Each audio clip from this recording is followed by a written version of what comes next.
Planck Institute in Dresden, and he'll be speaking about shaping a flyway. Yeah, thank you very much. I'd like to thank the organizers for the invitation here to this very stimulating meeting. I'd like to thank Christina for helping speed up my visa process to actually allow me to come here in time. I'm going to talk about tissue morphogenesis and the collective dynamics of a developing tissue. And I'd like to first acknowledge my co-workers. So this is a collaboration of two Max Planck Institutes in Dresden and a long-standing collaboration with a group of Suzanne Eaton. I'd like to highlight in particular Matthias Merkel, who is now a postdoc here at Syracuse University and is here in the audience, and Mark Popovich, who is a PhD student in Dresden. And many of the experiments I'm going to show have been done by Raphael Etourné in Suzanne Eaton's lab. So a fundamental question in biology is to understand how shape arises when a complex organism forms from a fertilized egg. This morphogenesis involves the collective interplay of many cells, many cell divisions to create large numbers of cells from an individual egg, and then the collective organization of these cells in space and time. And we study this question of shaping tissues in the fly, in particular in the question of the processes that contribute to shaping the wing of the fly. So here you see the typical structure of a normal fly wing, a wild-type wing, and below, for comparison, the wing of a fly that is mutant in the single gene.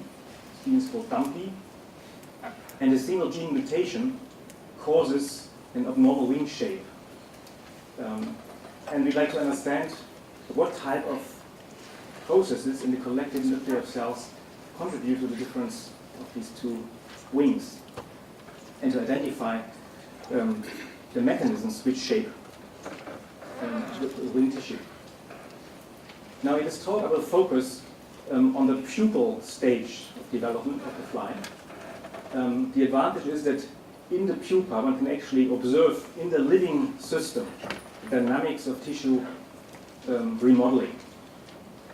So one can cut open the pupal case of such a fly and then directly watch the underlying tissue inside the pupa without damaging the system.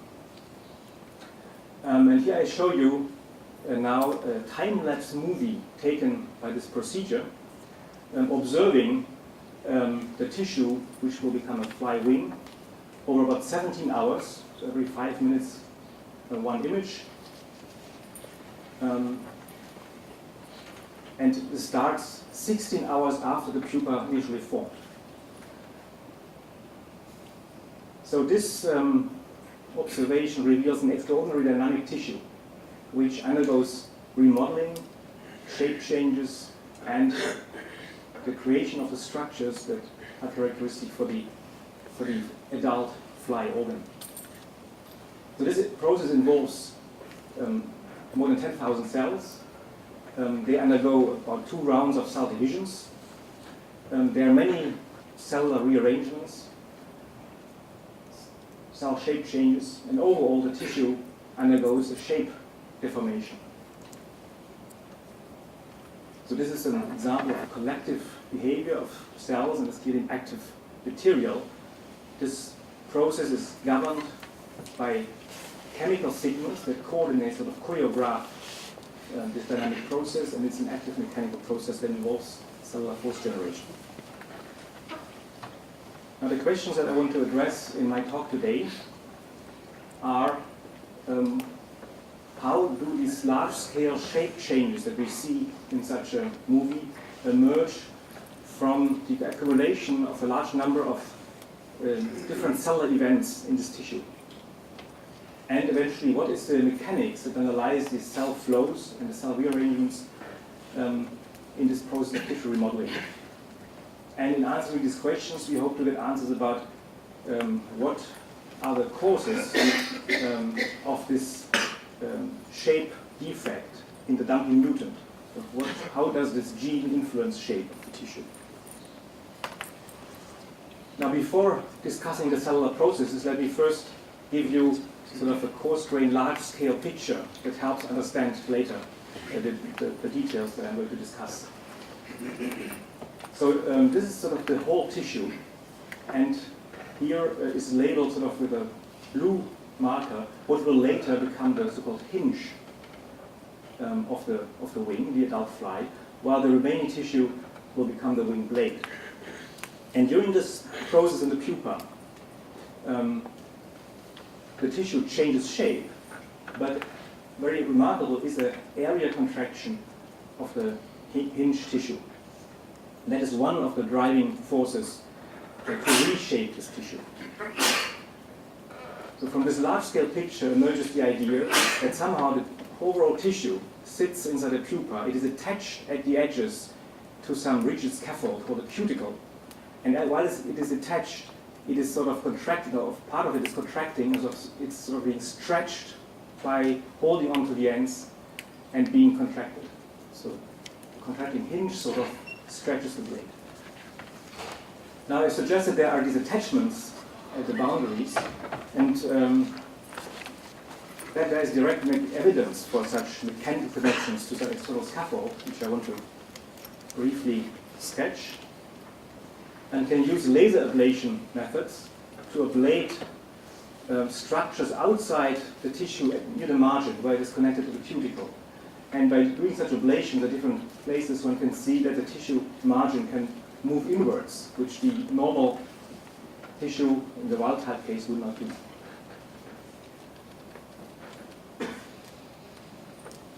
So this gives us a sort of coarse, large-scale picture of active mechanics reshaping a tissue. Let's now look at the cellular processes that are involved. So in order to study this tissue dynamics at the cellular level, we're using image analysis of these movies, and we segment the cellular network, sort of defining the polygonal outlines of all the individual cells, and we track the positions of the shapes of the cells over time in this movie. And the data that we have in this system has a very high resolution. You can just illustrate it by sort of zooming into this. Here you see first sort of the segmented movie of the whole process with all the individual cells, cell division, cell rearrangements. And to demonstrate the high resolution that is not visible in this large-scale movie shown here, I can zoom in. So this is an example of such a segmentation. So you see in the background the fluorescence intensity of the Cartesian GFP, which is used to make visible as a fluorescence label the cell outlines, and overlaid the polygonal meshwork that comes from the segmentation. And you can give all the individual cells a unique label, so it's illustrated here by these numbers. Going from movie frame to movie frame, we can track these cells, and we can observe and follow all the individual cellular processes that are relevant, cell divisions, cell extrusions, cell rearrangements. For example, this cell is going to divide in the next frame, so it already became a bit larger. It sort of becomes, cells round up when they divide, so it's sort of almost happening here. In the next frame, the cell is divided into new cells, which got two new labels to track them subsequently. So we have now this polygonal meshwork of all the cells in this tissue during the 17 hours of development. And the first thing we do is to construct a conjugate triangular network. So here is an illustration of the polygons that define the shapes of cells. And the conjugate triangular network connects now the centers of cells so that each triangle bond corresponds to one polygonal edge. And this triangulation essentially captures the same information as the original polygonal network about the connectivity and geometry of cells. but it has a number of advantages for the analysis that I'm going to present. So we now have this polygon network and a triangulation in all the movie frames, and we can now quantify a number of interesting properties and geometrical properties of this process. The first important object is a deformation tensor. The deformation tensor describes deformations of triangles or of patches of the tissue or of the whole tissue when going from one frame to the next frame. One can think of the deformation tensor as a coarse-grained displacement gradient. One can calculate it, for example, for a single triangle or for a group of triangles by integrating the displacement around the boundary of any given patch. This displacement gradient tensor can be decomposed in a symmetric traceless part corresponding to pure shear, a trace describing area changes, and an antisymmetric part describing rotations. And from this definition, we can quantify it for each individual triangle or by averaging for larger regions in a coarse-grained manner in the tissue. Now this process is dynamic, so we have movie frames with time intervals. So by taking into account the time interval between subsequent frames, we can define a cell velocity field, which is shown here, and from the deformation tensor, the deformation rate. And we can also just use decompositions here to define shear rate tensors, compression rate tensors, and rotation rate. So this describes how the system changes its shape from one frame to the next, deformations in the system. The second important quantity is a state variable that can be defined for each frame. And it characterizes the shape of cells or the elongation of cells. So starting again from the triangulation, for each individual triangle, we define a triangle elongation tensor, which I denote by Q. It's a symmetric and traceless tensor, and it describes how stretched the triangle is. It can be uniquely associated with a triangle, so each triangle shape has its own value of Q. Q equals 0 corresponds to an equilateral triangle. So we use equilateral triangles as reference to measure elongation, and the triangle elongation describes the affine transformation that stretches an equilateral triangle to become a given triangle. In addition, the equilateral triangle has to be oriented in the right way, and that's characterized by an angle theta. So we have now for each triangle an orientation and an elongation tensor. Elongation can now be defined by just averaging the elongation tensor of all the triangles that belong to one cell. And I can label it by a little bar. So this traceless symmetric tensor defines an axis and a strength. And the axis orientation is defined by the orientation of the red bar, and the length defines how strong the elongation is. So here I show you this quantification in this flywing movie. The coarse-grained cell elongation tensor. So you see there's a regular lattice in each little box. We average all the elongations, and the red bars show the local stretching of cells. So the system starts out with a sort of more or less disorganized orientation pattern, but as the tissue remodeling proceeds, you see a very striking large-scale pattern of cell elongation that is aligned with the long axis of the tissue. That reaches a maximum elongation somewhere in the middle, and then the elongation relaxes a little. So I will use this axis, I will call this the x-axis, and I will often just describe quantities projected along this x direction when I plot results. Now, there is an interesting relationship between deformation measures and shape measures. And it's sort of a geometrical exercise to show that one can, when looking at two subsequent frames in a movie, the deformation of a triangle can be expressed as the change of elongation of the triangle. But there's one subtle twist here.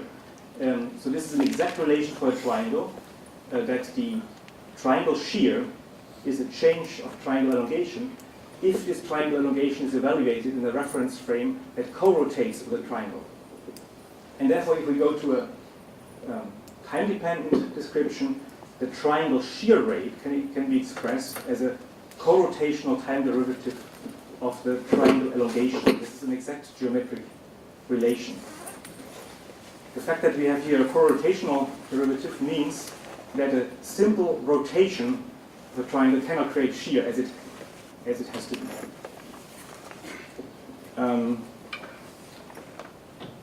Okay, now let's look at what how these quantities behave in the system. So here I plot for you the measured cell elongation as a function of time in the wing blade, and together with the overall deformation of the tissue shear. So this is a cumulative shear. So the slope of the blue curve is the shear rate. And you can see that the tissue sort of stretches continuously as it gets narrower. That's described by the blue curve. And the green curve describes the emergence of sort of large-scale cell elongation that I've shown you before. Cells elongate very strongly, and then there's a relaxation towards the end, but at the end there's still a finite cell elongation. So naively, this looks like a process where the system is stretched, and so I can think of this sort of loosely as an elastic response, and later this relaxation looks a little bit like a flow where the stress is relaxed. Note, however, that from my simple triangle argument on the single triangle lever, the rate of change of triangle elongation is the same as triangle shear. But here we see that these two curves are clearly different, and this has to do with flow and remodeling of the tissue. So to discuss that, let's first start with a simple picture that the tissue can be sheared without cells rearranging, and then the tissue shear and the cell shear is the same. And in this case, the tissue shear rate is given, as described before, as a co-rotational time derivative of the cell elongation. That's not only the case if cells don't change their neighborship. The tissue can also shear or deform without cells changing their shape, as illustrated in this example, where cells change their neighborship. The whole patch is sheared, but the cells don't change their shape. This now involves topological changes of the network that were already discussed in earlier talks, such as this T1 process, which brings the cells 1 and 3 in proximity, while the cells 2 and 4 move apart. And in this case, we can generate tissue shear without cell shear, so the QDT would be 0, and then the tissue shear is described by this quantity R, which is the contribution to shear due to the rearrangements of the cells. And for a general deformation of the tissue, both types of contributions exist at the same time. So contributions due to cell shape changes and contributions due to cell rearrangements.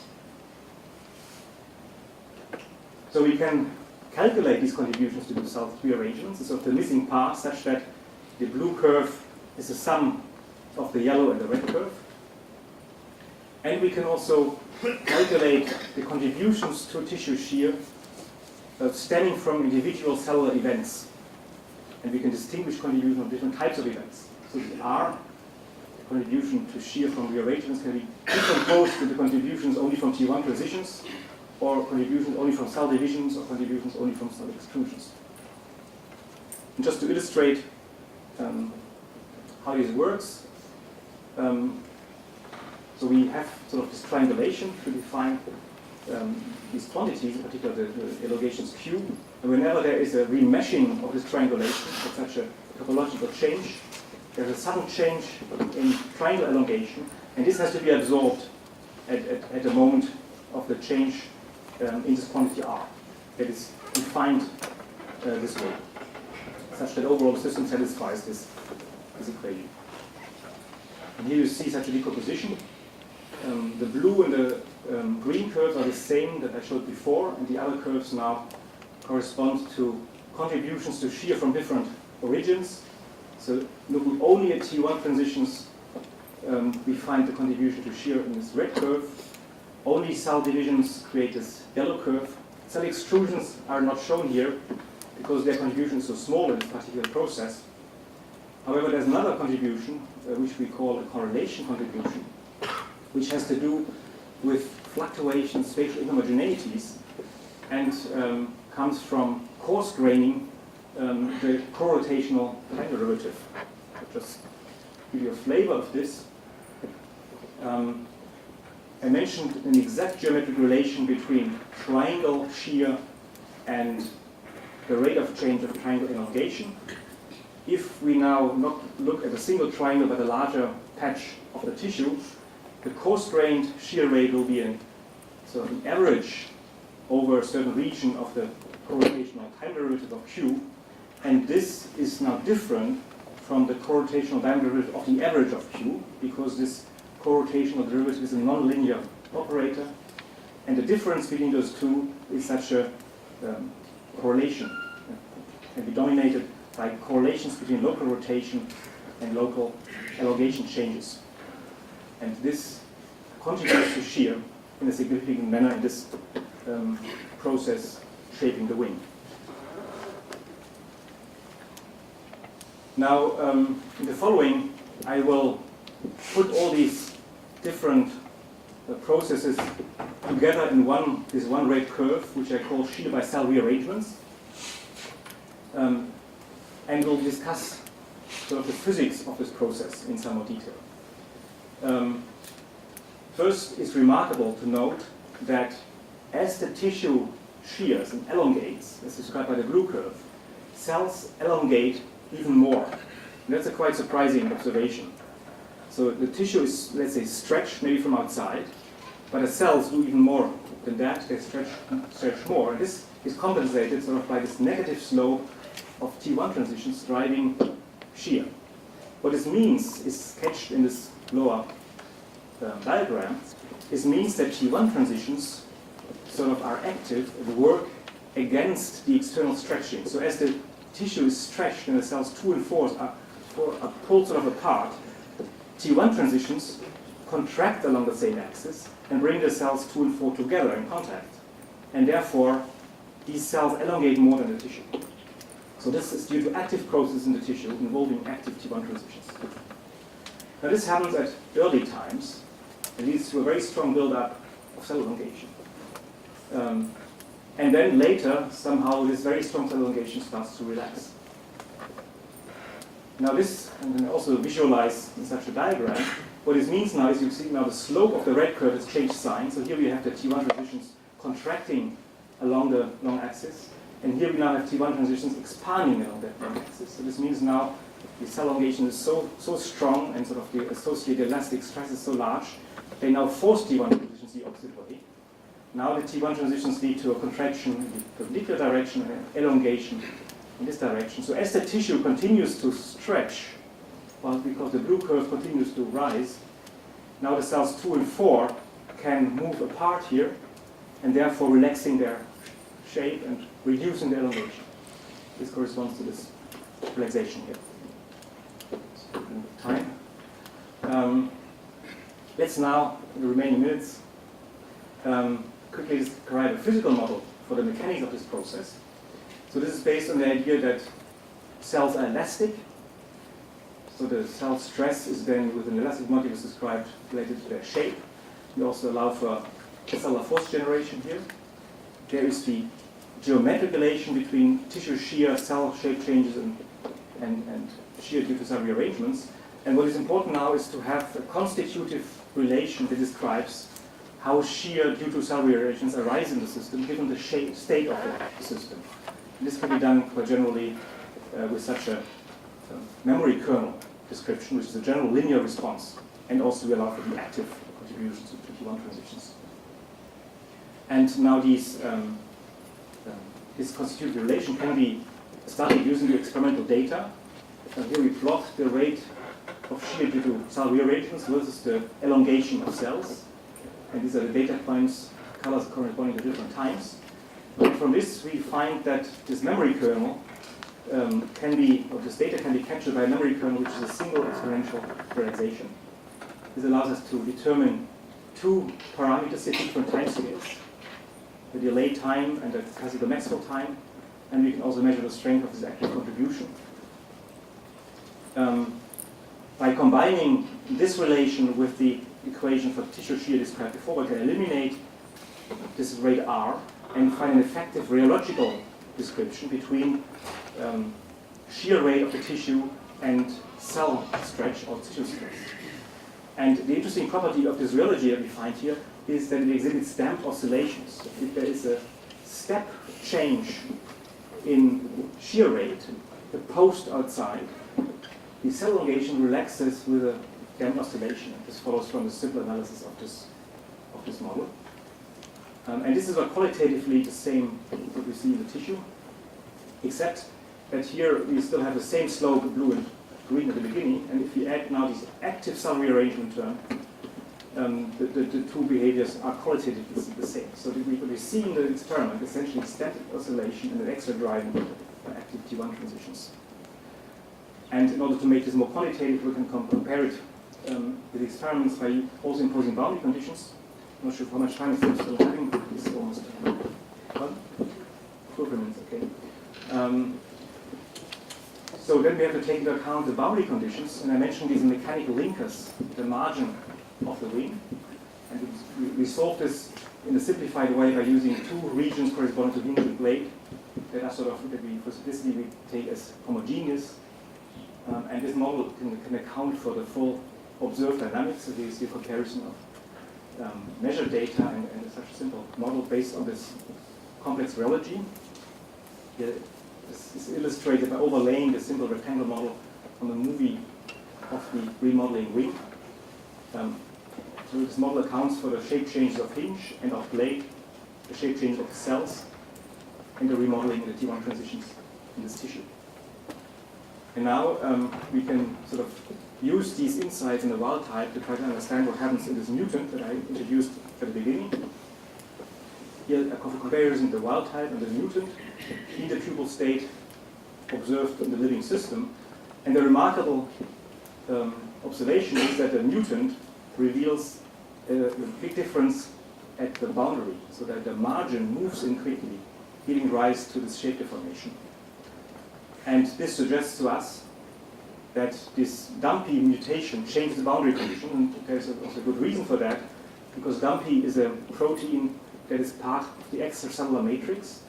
Such a matrix connects the wing tissue to the cuticle, and Dumpy is in particular also located at the margin. So somehow this mutation of Dumpy modulates the mechanical boundary conditions of this tissue, and thereby influencing the mechanical process. So by just changing parameters in this model that account for linker of the tissue with the outside scaffold, of course corresponding to this Dumpy, but keeping all the tissue parameters the same, we can account for this Dumpy phenotype. And this suggests that this shaping of this tissue is really an active mechanical process guided by mechanical boundary conditions. With that sort of conclude or finish, I guess my time is up. And so I leave this slide up, and I thank you for your attention.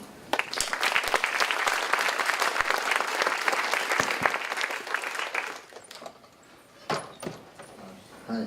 So the section that you showed, the response to the shear, where these T1 transitions happen to additionally stretch the cells beyond what the overall wing is doing. That seems pretty remarkable that that's happening, given a comment on what sort of biological reasons there are for that. Like maybe this is some defense mechanism within the cell beyond elasticity to retain shape in some way, something like that. So the reasons, so first I should mention that so the tissue is sort of reshaped because of two causes. One is the contraction of the hinge, and the other is this active anisotropic process which leads to this extra stretch. And in some sense there is sort of two active events that contribute together to shape the wing. And you could think of this helps it to be more reliable and also drives it not just from the boundaries but also from inside. But this is a speculation. Okay, yeah. Is this on? Yeah. Thank you for a very nice talk. So I was wondering, I sort of missed exactly how you define your overall shear, because I was expecting this to be spatially dependent, and it might be very difficult to uniquely decompose into the overall affine deformation and the various subcomponents. So the overall shear can be defined with this procedure. The advantage of this definition, so you see this is like an area average of a displacement gradient, and it can be calculated as a boundary integral. And you can calculate it for any patch, small or large. And if you do it for a large patch, you just get the average of many values of small patches. So it's a quantity that is self-consistent at different scales. And what I showed you was averages over the whole wing. Okay, thank you. The $1 million question. This is incredibly detailed, and it's very impressive how much you control the system and understand the system. But naturally, it is also a very suitable system because it's two-dimensional. It has very nice outlines. So, do you have plans, and would you know how to generalize this to 3D tissues with collagen around, or is this really good for fly wings, but not good for other stuff? I think the concepts are very general, and I sort of combine different concepts here. So the geometric concepts can be generalized. You have to go from triangles to the three-dimensional version, the elementary elements to build a three-dimensional geometry. So this is sort of a straightforward, more or less straightforward generalization. The hard part is, of course, to do the measurements in 3 dimensions and to segment tissues in 3 dimensions. And I think with the computer powers and available microscope technologies, this will be doable at some point, maybe already now for some systems. But this is hard work. But I guess these concepts provide general tools to deal with such data. And of course, these sort of coarse-grained approaches that are also used here because of the high complexity of the system. For the moment, we don't have a real understanding of where these memories come from that I mentioned. They come from the fact that it's really a very complex system on the cellular scale, and the way cells rearrange is also not a very simple process. But on this coarse-grained level, this can also be directly generalized. The equations that I write down can be written also for 3 dimensions without any change. Sort of a related question, like I was wondering that the wing blade, that dynamics is 3D, right? So in your image analysis, could there be artifacts due to your 2D approximation of the strain calculation? And you studied like one of the components of the strain tensor. I was wondering what happens to the shear component, like you looked at QXX, like if you look at overall strain rate tensor, what happens to the other components? So the first question about the three-dimensional nature. So it's true that the system is three-dimensional, and there are some interesting aspects. First is it's a two-layered system. There are 2 cell layers, and we can only observe one of them easily. The other layer is very hard to get to, so we don't have much information about the second layer, only in the adult, essentially. So we don't know if the 2 are very different or very similar or exactly the same. That's an aspect we are missing. Then also the 2 come up closer together during the process, which we are not seeing in what I show you. What I described is actually a projection on 2 dimensions. In that sense, I wouldn't think of problem of artifacts. It's a limited description. It doesn't capture the 3rd dimension, but it's consistent and correct if you think of it as a projection. The second question about the tensorial nature of all these shear objects. So of course we have the information of all the tensors, and also for all the individual triangles. And of course it's nice, we can show nice pictures of all the tensor components for all the triangles, but it's not so easy to go through them. So the advantage of taking this global analysis of averaging over the blade first gives a very very precise numbers. Also, if you look at different experiments, they repeat exactly the same thing. The coarse-grained measures are extremely robust. And then they have this very strong alignment with the long axis. So the other components are often very small if we average over the whole wing. If you take subregions of the wing, then it gets more complicated because they start to rotate relative to each other and they are not aligned perfectly. We have all this data, and we have some. I can show you some of this data if you're interested. go ahead and thank our speaker again.